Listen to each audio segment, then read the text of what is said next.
여러분 안녕하십니까? 채널 K 뉴스입니다. 동부의 표심이라는 뉴햄프셔 프라이머리에서 아웃사이더들이 돌풍을 일으켰습니다. 민주당에서는 버니 샌더스가, 공화당에서는 도널드 트럼프가 압도적으로 우세했습니다. 9일 0시부터 시작된 뉴햄프셔 프라이머리는 오후 7시까지 진행됐습니다. 뉴햄프셔 프라이머리는 아이오와 코커스와 함께 대선 향방을 전망하는 잣대로 평가받고 있습니다. 아이오와 코커스가 중부지방의 민심을 확인하는 경선이라면 뉴햄프셔 프라이머리는 동부의 표심을 알 수 있습니다. 뉴햄프셔 프라이머리 정말 치열하게 후보들 간의 접전을 벌이고 있습니다. 오늘 아침 6시부터 7시까지가 투표 시간인데요. 과연 오늘 마르코 루비오가 아이오와 성적을 유지할 건가, 그리고서 힐러리가 샌더스하고 격차를 얼마나 줄일 것인가, 이 관전 포인트입니다. 오늘 이 뉴햄프셔 결과를 가지고서 앞으로 1년 동안 치를 미국 대통령 선거의 후보들의 선거 운동이 그 순리대로 될 건가 안 될 건가를 결판짓는 게 뉴햄프셔 프라이머리입니다. 저는 지금 뉴햄프셔 맨체스터 시티의 어느 한 투표소 앞에서 지금 이 투표 현장을 지금 보고 있습니다. 8일 발표된 CNN의 뉴햄프셔 여론조사 결과에 따르면 민주당에서는 버니 샌더스 연방 상원 의원이 54%의 지지율로 40%에 그친 힐러리 클린턴 전 국무장관을 앞섰습니다. 공화당은 도널드 트럼프가 31%로 압도적인 우세를 보였고, 마르코 루비오 연방 상원 의원과 테드 크루즈 연방 상원 의원이 각각 15%와 13%로 2위 경쟁을 벌였습니다. 한편 프라이머리는 코커스와 달리 투표 방식이 단조롭습니다. 유권자들이 투표로 후보를 선택하면 그 결과가 대의원 확보로 이어집니다. 뉴햄프셔는 정당을 선택하지 않은 무소속 유권자도 당일 투표소에서 정당을 선택하고 투표할 수 있는 만큼 무소속 유권자들의 표심이 결과를 좌우한다는 분석입니다. 카지노행 관광버스의 사고 소식이 또 전해졌습니다. 어제 플러싱에서 모이간선 카지노로 향하던 관광버스가 눈길에서 전복돼 다수의 사상자를 냈습니다. 퀸즈 플러싱에서 커네티컷주 모이간선 카지노로 향하던 달리아사 소속 관광버스가 8일 낮 12시 25분쯤 눈길에 전복되는 사고를 당했습니다. 버스는 커네티컷 뉴헤이븐 동쪽 메디슨 인근의 95번 고속도로 북쪽 방향 60번과 61번 출구 사이에서 54명의 승객을 태우고 카지노로 가던 중 눈길에 미끄러져 뒤집혔습니다. 이 사고로 30여 명의 부상자들은 인근 여러 병원으로 옮겨져 치료를 받고 있고 최소 8명은 중상을 입은 것으로 나타났습니다. 사고 발생 당시 해당 지역에는 수시간 동안 눈이 내려 2에서 3인치가량의 눈이 도로에 쌓여 있었습니다. 한편 지난 2003년에도 뉴저지주 애틀랜틱시티 카지노로 향하던 같은 회사 소속 버스가 가든스테이트 파크웨이에서 충돌 사고를 일으켜 2명이 숨지고 10여 명이 부상당한 바 있습니다.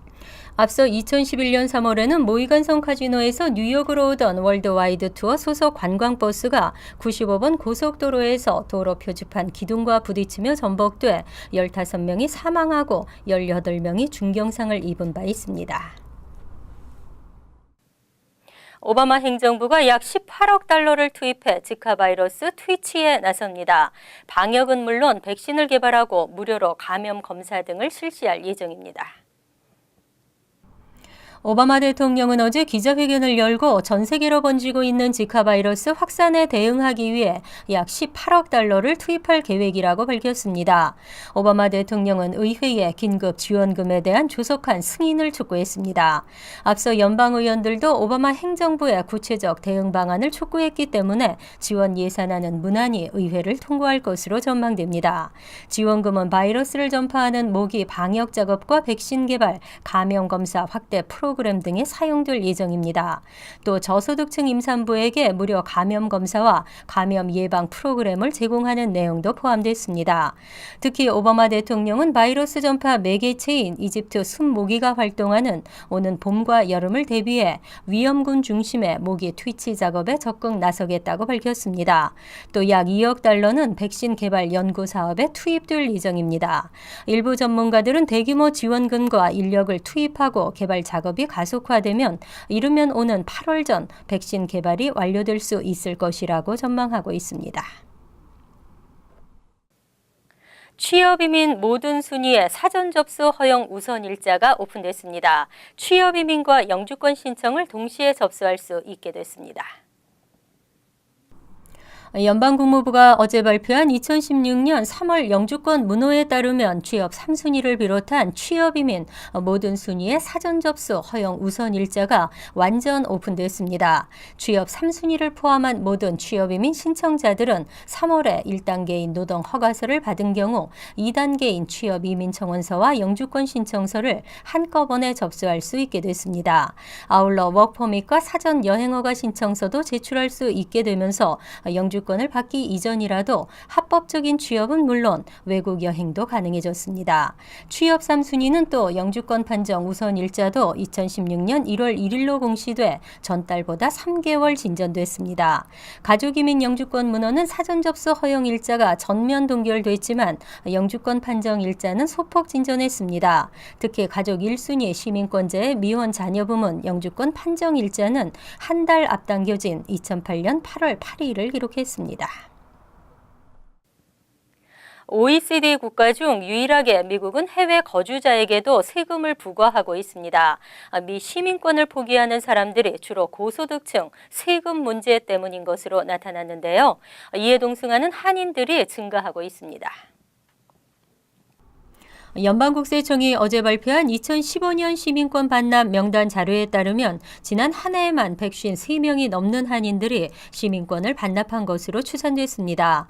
2014년에 102명과 비교하면 51명 증가하고 무려 50%나 늘었습니다.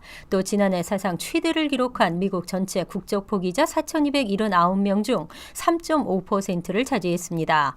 한인 인구 비율은 미국 인구 중 1% 미만인 점을 감안하면 이와 같은 국적 포기율은 매우 높은 것이라는 지적입니다.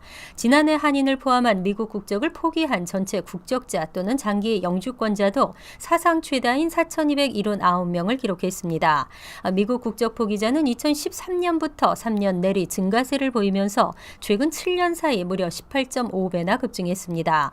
전문가들은 국적 포기자들의 상당수는 연간 소득이 97,600달러가 넘는 고소득자일 가능성이 크다고 설명했습니다. 한국 등 해외 금융 계좌에 5만 달러 이상을 예치해둔 시민권자나 영주권자의 정보가 의무적으로 IRS에 통보되고 은닉재산의 적발 가능성이 높아지면서 납세자들의 발에 불똥이 떨어졌기 때문이라는 분석입니다.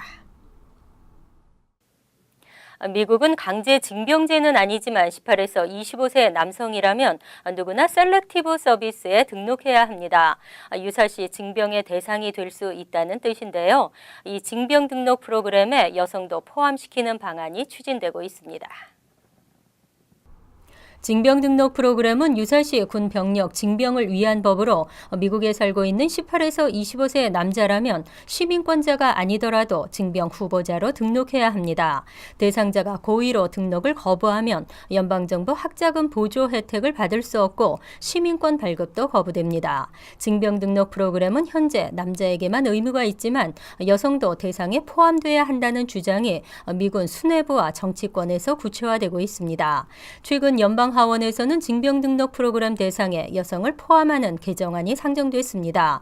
징병 등록 프로그램 대상이 된다는 것은 병역 의무화를 뜻하는 것은 아니지만 전쟁과 같은 비상 상황 발생 시 여성들도 추첨을 통해 강제 징병의 대상이 될 수 있다는 의미입니다. 법안에 공화당 대선 주자인 마르코 루비오 연방 상원 의원과 크리스 크리스티 뉴저지 주지사는 지지 의사를 밝혔습니다. 다만 테드 크루즈 연방 상원 의원은 강하게 반대하고 힐러리 클린턴 민주당 대선 후보는 좀 더 검토할 시간이 필요하다며 신중한 입장을 보였습니다. 뉴욕시 그로서리 종업원 보호 조례안이 어제 시장에 서명을 받았습니다. 대형 식품업소에서 업주가 바뀌더라도 마음대로 기존 종업원을 해고할 수 없다는 내용입니다. 91호 본격 시행됩니다. 대형 식품업소 종업원 해고를 제한하는 그로서리 종업원 보호 조례안이 빌드블라지오 시장의 서명을 받았습니다. 조례안은 90일 후부터 본격 시행되고 식품업소를 인수하는 새 업주가 기존에 채용된 종업원을 최소 90일 동안 해고하지 못하도록 규정하고 있습니다. 내부 연 면적이 10,000스퀘어핏 이상이고 식료품 판매가 전체 매출의 절반 이상을 차지하는 업소에 해당됩니다. 드블라지오 시장은 서명을 마친 후 업주가 바뀐 뒤에도 다른 일자리를 알아볼 수 있는 시간이나 새 업주로부터 능력 평가를 받을 수 있는 기회를 부여한다는 점에서 수많은 노동자들을 보호해 줄 것이라고 강조했습니다. 이번 조례안은 업소 매매 과정에서 종업원들이 일자리를 잃는 것을 억제하고 고용을 보장하기 위해 마련됐습니다. 조례안을 어기고 적발될 경우 업주는 벌금 처벌을 받을 수 있습니다. 뉴욕시가 대형 크레인 사고에 대한 대책을 밝혔습니다. 크레인 운행에 대한 현행 규정을 강화하고 위반 시 벌금도 2배로 올렸습니다. 빌드블라지오 시장은 지난 7일 기자회견을 열고 대형 사고 예방을 위해 악천후시 크레인 운행 제재 규정을 기존보다 대폭 강화하겠다고 밝혔습니다. 지난 5일 로어 맨해튼에서는 15층 높이 규모의 대형 크레인이 강풍에 쓰러지면서 아래에 있던 1명이 숨지고 3명이 부상을 당하는 사건이 일어난 바 있습니다. 새 규정은 8일부터 발효됐고 시속 20마일 이상의 바람이 일정하게 불거나 또는 30마일 이상의 강풍 예보가 내려지면 무한 궤도로 주행하는 이동식 크레인인 크롤러 크레인을 운행할 수 없도록 했습니다. 기존에는 시속 30마일 이상의 바람이 실제로 측정되거나 40마일 이상의 강풍 예보가 발생해야지만 운행을 중단시킬 수 있었습니다.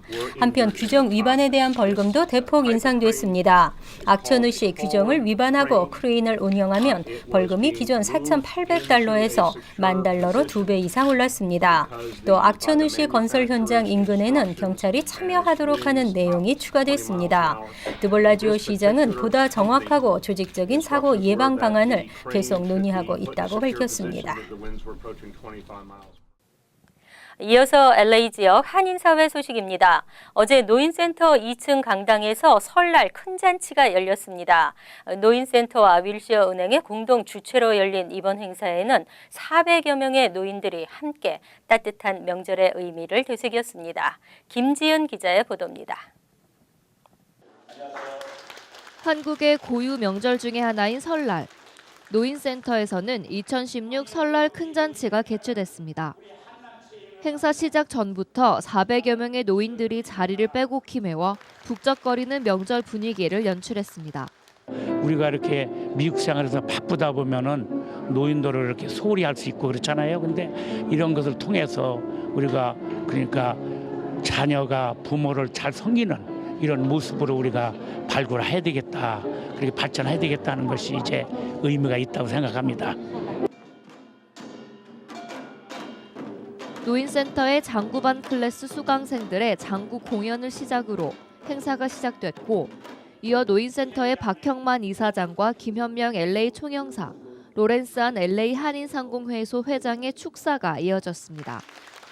특히 이번 행사의 공동주최인 윌셔은행도 행사 후원금을 노인센터 측에 전달했습니다.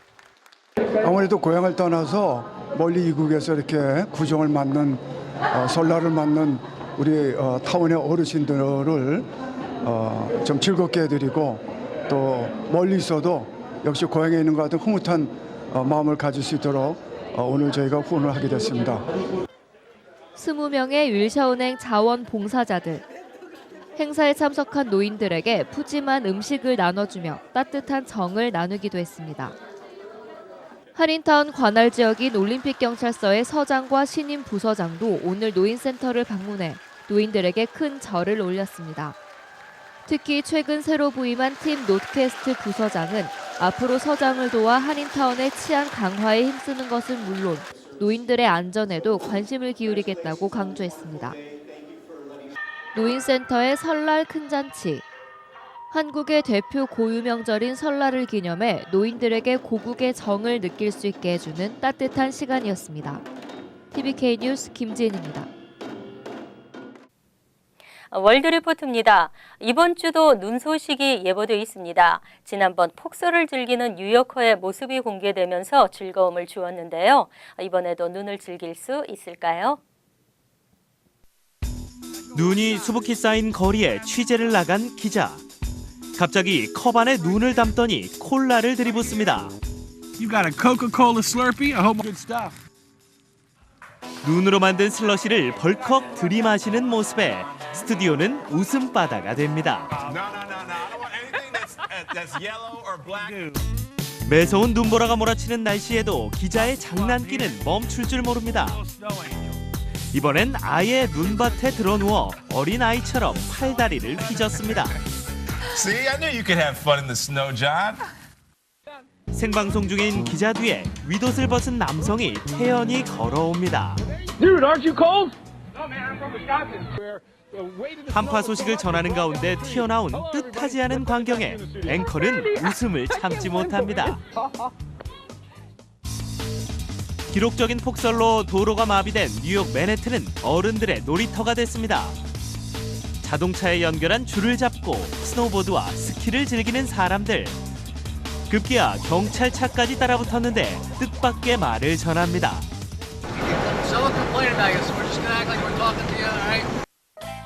비상사태가 선포된 맨해튼 도로를 스키장으로 만든 이들의 대범함이 경찰도 부러웠던 모양입니다. 수영복에 수경과 수모까지 착용한 여성이 다이빙 자세를 취하더니 수북히 쌓인 눈밭에 풍덩 뛰어듭니다. 이른바 눈 다이빙을 선보인 건데 눈이 얼마나 많이 왔는지 눈 속에 뛰어든 여성의 발끝만 겨우 보입니다. 또 다른 남성 둘은 마치 수영 선수가 경기를 벌이듯 눈 속에 뛰어들어 수영 경주까지 벌입니다. 기온이 영하 48도까지 내려간 중국 북부지방에는 수십 년 만에 최악의 한파가 닥쳤습니다. 그러자 기록적인 한파가 어느 정도인지 알아보는 추위 실험이 인기를 끌었습니다. 한 방송 기자가 뜨거운 물에 담근 수건을 들어올리자 금세 빳빳하게 굳어버립니다. 바닥에 물을 붓자 순식간에 빙판으로 변하고 꽁꽁 언 배는 망치 대신 못을 박을 만큼 단단합니다. 특히 펄펄 끓는 뜨거운 물을 공중에 뿌리는 실험은 유행처럼 번졌습니다. 한파와 폭설에 움츠리기는커녕 저마다 이색적인 방법으로 추위와 당당히 맞서는 사람들. 피할 수 없다면 즐기라는 말을 제대로 실천하고 있습니다. 간추린 소식입니다. 뉴욕시 서민 임대 아파트 신청이 시작됐습니다. 온라인 신청 웹사이트에는 중국어, 아랍어, 러시아어, 스페인어를 비롯 한국어 서비스도 게시됐습니다. 뉴욕시 주택개발공사는 맨해튼을 비롯한 시내 5개 전 지역에서 신축 중인 아파트별로 스튜디오에서 3베드룸에 이르기까지 서민 아파트에 대한 신청서를 시기별로 수시로 접수하고 있습니다.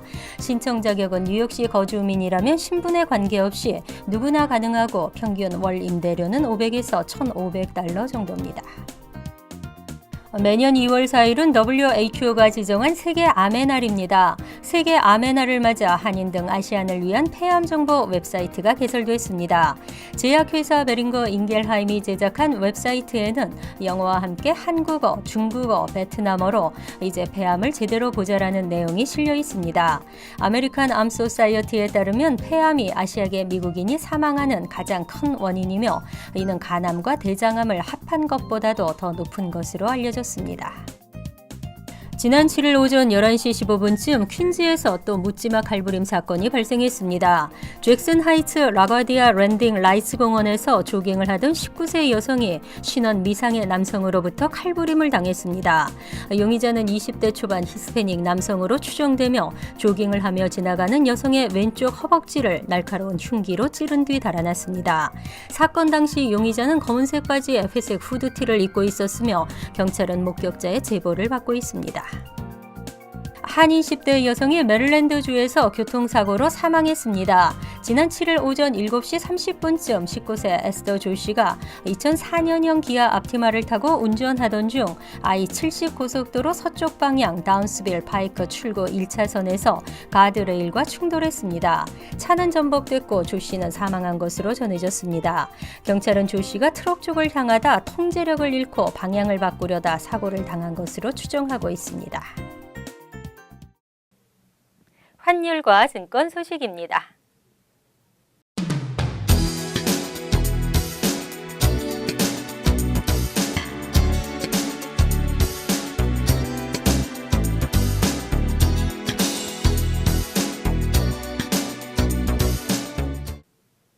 이어서 날씨입니다. 수요일은 대체로 흐리겠으며 이른 아침 눈이 내리겠습니다. 눈은 약 1에서 2인치 정도가 예상됩니다. 낮 최고 기온은 39도, 섭씨 4도, 밤 최저 기온은 24도, 섭씨 영하 4도로 예상됩니다. 목요일은 춥고 흐린 날씨에 눈이 내리겠습니다. 금요일은 간간히 흐린 날씨지만 강추위가 이어지겠습니다. 토요일은 밤 최저 기온이 영하 16도에 이르는 강추위에 약간의 눈발이 날리겠습니다. 항상 여러분과 함께하는 채널K 뉴스 여기서 마칩니다. 편안한 하루 되시기 바랍니다.